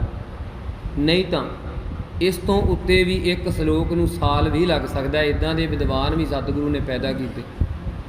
ਅਸੀਂ ਇਹ ਨਹੀਂ ਕਹਿ ਸਕਦੇ ਕਿ ਇੱਕ ਸ਼ਲੋਕ ਕਰਕੇ ਝਟਪਟ ਵਿਚਾਰ ਹੋ ਗਈ। ਨਹੀਂ, ਇੱਕ ਬਿੰਦੀ ਦੀ ਜੋ ਬਾਣੀ 'ਚ ਬਿੰਦੀ ਲੱਗੀ ਹੈ ਨਾ ਕਿਤੇ, ਉਹਦੀ ਵਿਚਾਰ ਕਰਨੀ ਵੀ ਸਾਡੇ ਵਾਸਤੇ ਉਹਦੀ ਗਮਤਾ ਤੋਂ ਪਰੇ ਹੈ। ਅਸੀਂ ਕਰ ਨਹੀਂ ਸਕਦੇ। ਇਹ ਤਾਂ ਅਸੀਂ ਆਨੰਦ ਮਾਣ ਰਹੇ, ਜਿਵੇਂ ਇੱਕ ਮੱਛੀ ਸਮੁੰਦਰ 'ਚ ਰਹਿ ਕੇ ਛਾਲਾਂ ਮਾਰਦੀ ਇੱਧਰ ਉੱਧਰ, ਪਰ ਅੰਤ ਨਹੀਂ ਪਾ ਸਕੀ ਉਹਦਾ। ਕਹਿੰਦੇ ਜੋਬਨ ਜਾਂਦੇ ਨਾ ਡਰਾਂ। ਅਗਲਾ ਸ਼ਲੋਕ ਬਾਬਾ ਫਰੀਦ ਜੀ ਦਾ। ਬਾਬਾ ਫਰੀਦ ਜੀ ਨੂੰ ਪੁੱਛਿਆ ਵੀ ਹੋਰ ਫਿਰ ਕਿਹੜੀ ਗੱਲ ਤੋਂ ਡਰਦੇ ਜੀ? ਲੋਕਾਂ ਸਾਰਿਆਂ ਨੂੰ ਲੁਕਾਈ ਨੂੰ ਮਰਨ ਦਾ ਡਰ ਪਿਆ। ਕੋਈ ਕਹਿੰਦਾ ਮੇਰੀ ਜਵਾਨੀ ਨਾ ਚਲੀ ਜਾਵੇ, ਲੋਕੀ ਬੜਾ ਕੁਝ ਜੂਸ ਕਰਦੇ ਆ, ਬਹੁਤ ਕੁਝ ਵਰਤਦੇ ਆ, ਮੈਂ ਜਲਦੀ ਕਿਤੇ ਬਜ਼ੁਰਗ ਨਾ ਹੋ ਜਾਵਾਂ, ਮੇਰੇ 'ਤੇ ਜਵਾਨੀ ਰਵੇ, ਮੈਂ ਅਜੇ ਹੱਸਣਾ ਖੇਡਣਾ ਬੜਾ ਕੁਝ ਵਰਤਣਾ, ਮੇਰੀ ਅਜੇ ਕੋਈ ਉਮਰ ਹੈ। ਬੜਾ ਕੁਝ ਅਸੀਂ ਕਰਦੇ ਹਾਂ। ਇਹ ਬਾਬਾ ਫਰੀਦ ਜੀ ਦਾ ਬਚਨ ਹੈ, ਪੱਲੇ ਬੰਨ੍ਹਣ ਵਾਲਾ। ਬਾਬਾ ਫਰੀਦ ਜੀ ਕਹਿੰਦੇ ਪਰ ਮੈਂ ਜੋਬਨ ਜਾਂਦੇ ਨਾ ਡਰਾਂ, ਮੈਂ ਜਵਾਨੀ ਦੇ ਜਾਂਦਿਆਂ ਰਤਾ ਨਹੀਂ ਡਰਦਾ। ਫਿਰ ਬਾਬਾ ਫਰੀਦ ਜੀ ਕਿਹੜੀ ਗੱਲ ਤੋਂ ਡਰਦੇ ਜੇ? ਜੇ ਸਹਿ ਪ੍ਰੀਤ ਨਾ ਜਾਏ। ਕਹਿੰਦੇ ਜੇਕਰ ਮਤਾਂ ਕਿਤੇ ਮੇਰੇ ਸ਼ਹੁ ਪਤੀ ਤੋਂ ਪ੍ਰੀਤ ਨਾ ਚਲੀ ਜਾਵੇ, ਉਸ ਵਾਹਿਗੁਰੂ ਦੀ ਪ੍ਰੀਤੀ ਨਾ ਮੇਰੇ ਕੋਲੋਂ ਖੋਣਾ, ਮੈਨੂੰ ਕੋਈ ਡਰ ਨਹੀਂ। ਕਿਉਂ? ਫਰੀਦਾ ਕੀਤੀ ਜੋਬਨ ਪ੍ਰੀਤ ਬਿਨ। ਇੱਥੇ ਅਸੀਂ ਜਿਹੜਾ ਫਰੀਦਾ ਕੀਤੀ ਪੜ੍ਹਦੇ ਹਾਂ ਨਾ, ਤੱਤੇ ਦੇ ਵਿਹਾਰੀ ਲੱਗ ਕੇ ਉੱਤੇ ਬਿੰਦੀ ਲੱਗੀ ਹੈ। ਖਿਆਲ ਰੱਖਿਆ ਕਰੀਏ ਬਾਣੀ ਪੜ੍ਹਦੇ ਹਾਂ, ਕਈ ਵਾਰੀ ਇਕੱਲਾ ਕੀਤੀ ਪੜ੍ਹ ਜਾਂਦੇ ਹਾਂ, ਕੀਤੀ ਇੱਦਾਂ ਲੱਗ ਜਾਂਦਾ ਵੀ ਜਿੱਦਾਂ ਅਧਿਕ ਲੱਗ ਗਿਆ ਉੱਤੇ। ਇੱਥੇ ਕੀਤੀ ਕਿਹਾ ਮਹਾਰਾਜ ਨੇ, ਬਿੰਦੀ ਅਤੇ ਟਿੱਪੀ ਨੱਕ 'ਚ ਆਵਾਜ਼ ਦਿੰਦੀਆਂ। ਕਹਿੰਦੇ ਫਰੀਦਾ ਕੀਤੀ ਜੋਬਨ ਪ੍ਰੀਤ ਬਿਨ, ਭਾਵ ਕਿੰਨੇ ਚਿਰ, ਕਿੰਨਾ ਸਮਾਂ, ਕਿੰਨੇ ਸਾਲ, ਕਿੰਨੇ ਜੋਬਨ ਮੈਂ ਆਇਆ। ਜਿਵੇਂ ਬਾਬਾ ਕਬੀਰ ਜੀ ਨੇ ਵੀ ਕਿਹਾ ਕਿ ਐਸੇ ਘਰ ਹਮ ਬਹੁਤ ਬਸਾਏ, ਜਬ ਹਮ ਰਾਮ ਗਰਭ ਹੋਏ ਆਏ। आंदे ਇਹੋ ਜਿਹੇ घर बच्चे बाल बच्चे पत्नी इस्त्री सारा कुछ ही पहला कीता सी। ये सारा कुछ वसाया पहला आण के। ये अज कोई पहला समा नहीं गा भी असी साडी शादी हुई है असी परिवार च पैदा होए हाँ। बाबा कबीर ने तो इत्थे गल ही निबेड़ दी भी पहला बहुत वारी आए। ये सारा कुछ ही कीता है। जे हुण कुछ करना है तो चेता ही तो चेत हुण उस रब नूं चेते कर लै। कहण लगे फरीदा किती जोबन प्रीत बिन सुक गए कुमलाए। कहंदे इस जोबन दे विच रहिंदिआं भी वो प्रीत तो बिना लोकी सुके कुमलाए मुरझाए फिरदे आ। फिर भी दवाइयां पता नहीं किहड़ियां किहड़ियां खा रहे आ, फिर भी चेहरिਆਂ ते रौनकां नहीं आ रही क्योंकि प्रीत है नहीं अंदर। कहंदे किती जोबन प्रीत बिन सुक गए कुमलाए। फरीदा चिंत खटोला वाण दुख बिरह विछावण लेफ। समा साडा बड़ा दौड़दा जा रहा। समय ने किसी की भी परवाह नहीं की अज तक ते ना करेगा। सो सानू समय दे विच रहना पैना है। ये साडा समाप्ति वाला सलोक है, भाव साडी विचार वालों समाप्ति वाला सलोक है। बाबा फरीद जी एक दिन भुंजे लेटे पे सन तो किसी ने कह दिता भाई मंजे ते पै जा बाबा जी, उपर कोई बिस्तरा विछा लै। तो बाबा फरीद जी ने कह दिता कि जिहड़ी चिंता है ना उहदा ही खटोला भाव मंजा है मेरा। चिंता काहदी लगी है? वो रब नूं मिलण दी। कहंदे फरीदा चिंत खटोला ते वाण काहदा? बाबा फरीद जी कहंदे दुख दा वाण है। दुख दे नाल ही मंजा बुनिया मैं जे ते मैं पिया। कहंदे बिरह विछावण लेफ। बिरह विछोड़े नूं थल्ले विछाया मैं, विछोड़े नूं मैं हिरदे च विछाया। ते विछोड़ा ना होवे ते बाबे फरीद ने तो कह दिता ही ना बिरहा बिरहा आखिए बिरहा तू सुल्तान। फरीदा जित तन बिरहो न उपजै सो तन जान मसान। बाबा फरीद जी कहंदे भावें के लोग तराह तराह करते हैं भी विछोड़ा बुरा, हाय विछोड़ा, विछोड़ा नहीं होना चाहिए। पर बाबा फरीद जी कहंदे मैं विछोड़े नूं बादशाह कहना, मैं विछोड़े नूं सुल्तान कहना। भी विछोड़ा बड़ा वड्डा बादशाह, विछोड़ा बड़ा वड्डा पातशाह। जे विछोड़ा ना होवे तो ये दर्द आ जिहड़ा अकह रस वा ये आवे ही ना, क्योंकि विछोड़ा है परमेश्वर तो ही विलकणियां कढ़दे असीं भी हे रब जी सानू मिलना करो, सानू अपना नाम देहो, सानू अपने चरनां नाल लावो। कहंदे बिरह विछावण लेफ एहो हमारा जीवना तू साहिब सच्चे वेख। ऐ मेरे अल्लाह ताला वाहिगुरू तू वेखना कर साडे अल। ये साडा जीवना है, ये साडी जिंदगी है। कि ये साडी जिंदगी जो असी पिछे बयान कर रहे हैं, जो असी पिछे कह आए हैं कि चिंत खटोला वाण दुख बिरह विछावण लेप।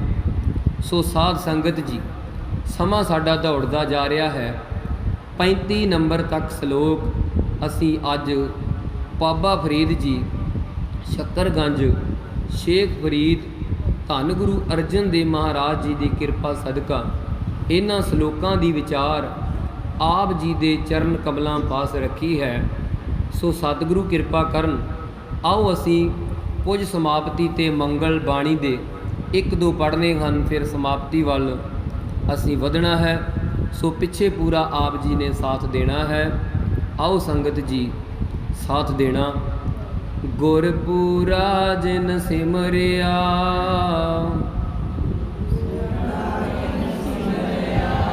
गुरपुरा जिन सिमरिया सेई पै निहाल सेई पै निहाल नानक नाम आराधना नानक नाम आराधना कारज आवे रास कारज आवे रास, कारज आवे रास, कारज आवे रास। साध संगत जी, साढ़े कोल 7-8 मिनट का समा बाकी है। सो आप जी दे चरण कमलों पास एक बड़ी ही महापुरखों वालों सुनाई हुई साखी आप जी दे नाल साझी करके खिमा मंग लैनी है। मैं ना कोई किते कथा पढ़ी है, ना कोई कथा सीखी है। मैं कोशिश करके वेखी है, झूठ नहीं बोलता गुरु के चरणों च। कोशिश की कथा पढ़न दी, कोशिश की अभ्यास करन दी, पर गुरु कर नहीं जे दिंदा मैनू। ये आप जी की किरपा है। मैं जो भी पढ़दा वां उस तो कथा हर बारी गुरु होर करा दिंदा। मैं अभ्यास करना ही छड्ड दिता कि अभ्यास असीं एवें अपना करी जाइए। जो गुरु नूं चिंता हर एक गल दी, असीं उहदा चेता करना है, असीं उसका चिंतन करना है। महापुरख साखी सुनाया करदे सी कि भाई वो जिहड़ा गोबिंद है, परमेश्वर है, वाहिगुरू, वो प्रेम की बोली समझदा है। चाहे तुसी किसी तरह भी बोली बोलो दे नाल। जिवें माता भाग भरी कहिंदी सी, छेवें पातशाह तू पापी मैं बख्शणहार। वो प्रेम की बोली समझदा है। पता सी छेवें पातशाह नूं कि ये प्रेम विच मैनू ही बख्शणहार कह रही है, पर मूँहों बोल उलट पुलट हो गए है। वो बड़ा करता पुरख जानी जान है। वो घट घट के अंतर की जानत है, भले बुरे की पीर पछानत है। मतां सोचिया करिए भी उन्होंने आ गल नहीं पता। सारा कुछ ही सद सुनदा सद वेखदा है। महापुरख सुनाया करदे सी कि कोई बड़ा ही विचारा अनपढ़, एक अखर नहीं सी पढ़िया। वो किते महापुरखों कोले आया। महापुरखों कहंदा साडे भी 4 दिन कोई जिंदगी सुधर जे सौर जे, अंत समा नेड़े आया, कोई सानू भी ढंग वल दस दिओ रब नूं ध्याउण दा। महापुरखां दे भाई वो परमेश्वर दे 2 रूप है, एक सरगुण एक निर्गुण। तू दस किहड़े ढंग नाल ध्याउणा चाहुंदा है। वो कहण लगा भी मैनू तो पता नहीं सरगुण की है ते निर्गुण की है। वो कहण लगे भी जिहड़ा निर्गुण है वो घट घट विच वसिया है पर दिखदा नहीं, वो शब्द विच वसिया है पर दिखदा नहीं। वो अभ्यास करना पैना तो दिस पवेगा। जो सरगुण है वो सहस पद बिमल नन एक पद गंध बिन सहस तव गंध इव चलत मोही।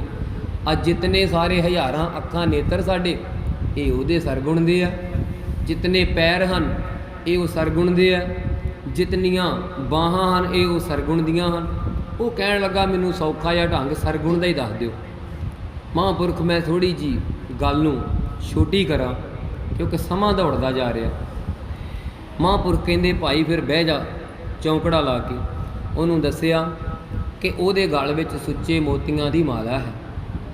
क्योंकि नपढ़ सी बेचारा, उन्होंने पहला लाउणा सी इस पासे। उहदे वाल सोहना नक जिन लंबड़े वाला, उहदे वाल बड़े लंबे है। निशानियां दस रहे महापुरख। एंड ते कहंदे वो तुरन लगा, कहंदे एक गल चेते रखी, उहदे आड़बंद भी हुंदा है। आड़बंद कमर कस्से नूं कहंदे आ। वो परमेश्वर कमर कस्सा भी लाउंदा है। कहण लगे ठीक है। हुण वो अगले दिन समाधि लाउण जाना सी उन्हें किते बियाबान सुनसान विच। हुण उहनूं सारियां गल्लां भुल गईयां जो सिखाया सी। उहनूं एक रह गया याद, ते आड़बंद याद रह गया। उन्हें समाधि लाई, आड़बंद ध्याई जा रहा। हुण आड़बंद ते कमर कस्सा सी, पर वो बेचारा भोले पा मिलिया रघुराया। वो भोला सी, उन्हें आड़बंद का सिमरन किया। 4 पहर बीत गए। 4 पहर बीते, विष्णु भगवान जो परमेश्वर का स्वरूप दसिया जाता है, उन्होंने उधर खिच पई। कहण लगे लक्ष्मी अपनी पत्नी नूं कह रहे, एक नवा भगत कल का पैदा होया मेरा, उन्हें नाम ही मेरा नवा रखिया। कहण लगी की जी? कहंदे आड़बंद ना रखिया उन्हें, वो मैनू आड़बंद के नाम नाल ध्यारिया। कहंदे फिर आपां उहदे कोल चलीए, कुछ दो उहनूं। ਕਹਿਣ ਲੱਗੇ ਵੀ ਬੜਾ ਉਹਦਾ ਮਨ ਟਿਕ ਗਿਆ, ਉਹ ਵਿਕਾਰਾਂ ਤੋਂ ਰਹਿਤ ਹੋ ਗਿਆ, ਕਿਉਂਕਿ ਉਹਨੇ ਜੋ ਮਨ 'ਚ ਆਇਆ ਤੇ ਆਈ ਗਿਆ, ਕੋਈ ਉਹਦੇ ਮਨ 'ਚ ਵਲ-ਸਲ ਨਹੀਂ ਹੈ। ਬੜਾ ਉਹਨੇ ਧਿਆਇਆ ਤੇ ਵਿਸ਼ਨੂੰ ਭਗਵਾਨ ਤੇ ਲਕਸ਼ਮੀ ਮਾਤ ਲੋਕ ਵਿੱਚ ਆ ਗਏ। ਜਦੋਂ ਆਏ ਰਸਤੇ 'ਚ ਇੱਕ ਢੱਠਾ ਜਿਹਾ ਖੂਹ ਆਇਆ ਸੁੱਕਾ, ਉਹ ਖੂਹ ਵਿੱਚ ਵਿਸ਼ਨੂੰ ਜੀ ਕਹਿੰਦੇ ਮੈਂ ਬੈਠਦਾ ਹਾਂ ਤੇ ਲక్ష్ਮੀ ਜਾ ਤੂੰ ਪ੍ਰੀਖਿਆ ਲੈ ਪਹਿਲਾਂ ਜਾ ਕੇ ਮੇਰੇ ਭਗਤ ਦੀ, ਵੀ ਭਲਾ ਮੇਰਾ ਭਗਤ ਸੱਚੀ ਮੇਰੇ ਨਾਲ ਜੁੜ ਵੀ ਗਿਆ ਹੈ, ਭਲਾ ਉਹਦੇ ਅੰਦਰੋਂ ਪ੍ਰੇਮ ਪਿਆ ਵੀ ਹੈ, ਭਾਖਿਆ ਭਾਉ ਅਪਾਰ। ਲక్ష్ਮੀ ਗਈ। ਹੁਣ ਦੇਖਿਓ ਜਦੋਂ ਕੋਈ ਰੱਬ ਨੂੰ ਧਿਆਉਂਦਾ, ਚਾਹੇ ਉਹ ਕੋਈ ਨਾਮ ਨਾ ਧਿਆਉਂਦਾ, ਉਹਦੇ ਅੰਦਰੋਂ ਗੱਲਾਂ ਵੀ ਸਾਰੀਆਂ ਸੱਚੀਆਂ ਨਿਕਲ ਗਈਆਂ, ਕਿਉਂਕਿ ਵਲ-ਛਲ ਨਿਕਲ ਗਏ। ਕਦੇ ਬੱਚੇ ਵੱਲ ਦੇਖ ਲਿਓ ਤੇ ਭਗਤ ਵੱਲ ਦੇਖ ਲਿਓ, ਇੱਕੋ ਚੀਜ਼ ਹੈ। ਕਹਿਣ ਲੱਗੇ ਲక్ష్ਮੀ ਕਹਿੰਦੀ ਭਗਤਾ ਕੀ ਕਰਦਾ? ਕਹਿੰਦਾ ਨਾਮ ਜਪਦਾ। ਕਹਿੰਦੀ ਕਿਹਦਾ? ਉਹਦੇ ਮੂੰਹੋਂ ਭੋਲੇ ਭਾ ਨਿਕਲਿਆ, ਆਂਦਾ ਤੇਰੇ ਖਸਮ ਦਾ। ਉਹਨੂੰ ਕੀ ਪਤਾ ਸੀ ਇਹ ਲక్ష్ਮੀ ਆ, ਪਰ ਉਹ ਰੱਬ ਕਢਾ ਰਿਹਾ ਨਾਮ। ਕਹਿੰਦੀ ਕਹਿੰਦਾ ਤੇਰੇ ਖਸਮ ਦਾ। ਉਹਨੂੰ ਅੰਦਰੋਂ ਖਿੱਚ ਪਈ ਲక్ష్ਮੀ ਨੂੰ ਵੀ, ਕਹਿੰਦੀ ਸੱਚੀ ਭਗਤ ਹੈ, ਇਹ ਤਾਂ ਸੱਚੀ ਅੰਤਰਜਾਮੀ ਵੀ ਹੈ, ਵੀ ਇਹ ਕਿੱਦਾਂ ਪਤਾ ਲੱਗ ਗਿਆ ਮੇਰੇ ਖਸਮ ਵਿਸ਼ਨੂੰ ਆ, ਮੇਰੇ ਖਸਮ ਦਾ ਨਾਮ ਜਪਣ ਡਿਆ। ਉਹ ਕਹਿੰਦੀ ਮੈਂ ਕਿਤੇ ਧੋਖਾ ਨਾ ਖਾ ਜਾਏ, ਇੱਕ ਗੱਲ ਹੋਰ ਪੁੱਛ ਲੈ ਇਹਨੂੰ। ਉਹ ਕਹਿੰਦੀ ਅੱਛਾ ਉਹ ਹੈ ਕਿੱਥੇ? ਉਹ ਕਹਿੰਦਾ ਢੱਠੇ ਖੂਹ 'ਚ। ਸਾਰੇ ਆਖੋ ਸਤਨਾਮ। ਉਹ ਕਹਿੰਦਾ ਢੱਠੇ ਖੂਹ 'ਚ। ਉਹ ਗਈ ਵਿਸ਼ਨੂੰ ਨੂੰ ਆਵਾਜ਼ ਮਾਰੀ, ਉਹ ਕਹਿੰਦੀ ਆ ਜਾਓ, ਸੱਚੀ ਤੁਹਾਡਾ ਭਗਤ ਜੁੜ ਗਿਆ ਤੁਹਾਡੇ ਨਾਲ, ਸੱਚੀ ਇਹਦੀ ਨੰਬਰ 9 ਨਵ ਨਿਧੀ 18 ਸਿੱਧੀ ਪਿੱਛੇ ਲੱਗੀਆਂ ਫਿਰੈ, ਜੋ ਹਰ ਹਿਰਦੈ ਸਦਾ ਵਸਾਏ। ਸੱਚੀ ਮੁੱਚੀ ਇਹਦੀ ਇੱਥੇ ਕਿਰਪਾ ਹੋ ਗਈ ਹੈ। ਇੱਥੇ ਇਹ ਨਹੀਂ ਅਸੀਂ ਕਹਿੰਦੇ ਵੀ ਪਰਮੇਸ਼ਰ ਦਾ ਨਾਮ ਉਹਨੇ ਕੀ ਰੱਖਿਆ, ਕੀ ਧਿਆਇਆ, ਭਾਵੇਂ ਉਹਨੇ ਆੜਬੰਦ ਜਪਿਆ, ਪਰ ਉੱਤੇ ਕਿਰਪਾ ਹੋ ਗਈ, ਪਰਮੇਸ਼ਰ ਦੀ ਪ੍ਰਸੰਨਤਾ ਹੋ ਗਈ। ਸੋ ਸਾਧ ਸੰਗਤ ਜੀ, ਜਿਤਨੀਆਂ ਵੀ ਸਤਿਗੁਰੂ ਜੀ ਨੇ ਆਪ ਜੀ ਦੇ ਚਰਨਾਂ ਕਮਲਾਂ ਪਾਸ ਬਿਠਾ ਕਰਕੇ ਵਿਚਾਰਾਂ ਕਰਵਾਈਆਂ ਹਨ, ਜਿਤਨੀ ਵੀ ਗੁਰਬਾਣੀ ਅਸੀਂ ਪੜ੍ਹ ਕੇ ਗਾ ਕੇ ਸਰਵਣ ਕੀਤੀ ਹੈ, ਗੁਰਬਾਣੀ ਨੂੰ ਪੜ੍ਹਦਿਆਂ ਵਿਚਾਰ ਕਰਦਿਆਂ ਲਗਾ ਮਾਤਰਾ ਤੋਂ ਬਾਅਦ ਘਾਟ ਹੋ ਜਾਂਦੀ ਹੈ।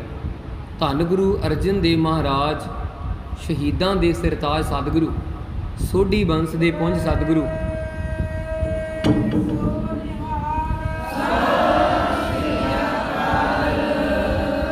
ਸੋਢੀ ਬੰਸ ਦੇ ਸਤਿਗੁਰੂ, ਉਹ ਆਪ ਬਖਸ਼ਣਹਾਰੇ ਹਨ। ਉਹ ਆਪ ਸੋਧ ਕੇ ਬਾਣੀ ਸੱਚਖੰਡ ਵਿਖੇ ਪ੍ਰਵਾਨ ਕਰਨਗੇ। ਸੋ ਹੋਈਆਂ ਭੁੱਲਾਂ ਚੁੱਕਾਂ ਦੀ ਖਿਮਾ। ਆਓ 2 ਮਿੰਟ ਲਈ ਸਤਨਾਮ ਵਾਹਿਗੁਰੂ ਦਾ। ਸੋ ਹੁਕਮ ਹੋਇਆ ਹੈ ਕਿ 6-10 ਤੱਕ, ਪਹਿਲਾਂ ਮੈਨੂੰ ਵੀਰ ਕਹਿੰਦੇ ਸੀ 2-4 ਮਿੰਟ ਪਹਿਲਾਂ ਸਮਾਪਤੀ ਕਰ ਦਿਓ, ਵੀ ਕਈ ਵਾਰੀ ਸੰਗਤ ਵਿੱਚੋਂ, ਕਿਉਂਕਿ ਸਾਰੇ ਬੜਾ ਤੁਹਾਡਾ ਧੰਨਵਾਦ, ਤੁਸੀਂ ਆਪਣੇ ਨਿੱਜੀ ਬੜੇ ਜ਼ਰੂਰੀ ਕਾਰਜ ਸਾਰੇ ਸਮੇਟ ਕੇ ਵਿੱਚੇ ਛੱਡ ਕੇ ਇੱਥੇ ਭੱਜੇ ਆਉਂਦੇ ਜੇ ਗੁਰੂ ਦੇ ਪ੍ਰੇਮ ਵਿੱਚ, ਤੇ ਬਹੁਤ ਤੁਹਾਡਾ ਕਦਮ ਕਦਮ ਆਇਆ ਹੋਇਆ ਸਿਰ ਮੱਥੇ 'ਤੇ, ਬਹੁਤ ਤੁਹਾਡਾ ਧੰਨਵਾਦ। ਸੋ ਆਓ ਅਸੀਂ ਉਹੀ ਇੱਕ ਸ਼ਬਦ ਦਾ ਜਾਪ, ਫਿਰ ਸਤਨਾਮ ਵਾਹਿਗੁਰੂ ਦਾ ਜਾਪ 6-10 'ਤੇ ਅਸੀਂ ਸਮਾਪਤੀ ਕਰ ਦੇਵਾਂਗੇ। ਦੀਨ ਦਰਦ ਦੁਖ ਭੰਜਨਾ, ਦੀਨ ਦਰਦ ਦੁਖ ਭੰਜਨਾ, ਘਟ ਘਟ ਨਾਥ ਅਨਾਥ, ਘਟ ਘਟ ਨਾਥ ਅਨਾਥ, शरण तुम्हारी आयो, शरण तुम्हारी आयो, नानक के प्रभ साथ, नानक के प्रभ साथ, ਸਾਰੇ ਅਰਜ਼ੋਈ ਕਰੀਏ। ਨਾਨਕ ਦੇ ਨਾਲ ਆਏ ਆ ਗੁਰੂ ਗ੍ਰੰਥ ਸਾਹਿਬ ਮਹਾਰਾਜ। ਨਾਨਕ ਕੇ ਪ੍ਰਭ ਸਾਥ, ਨਾਨਕ ਕੇ ਪ੍ਰਭ ਸਾਥ,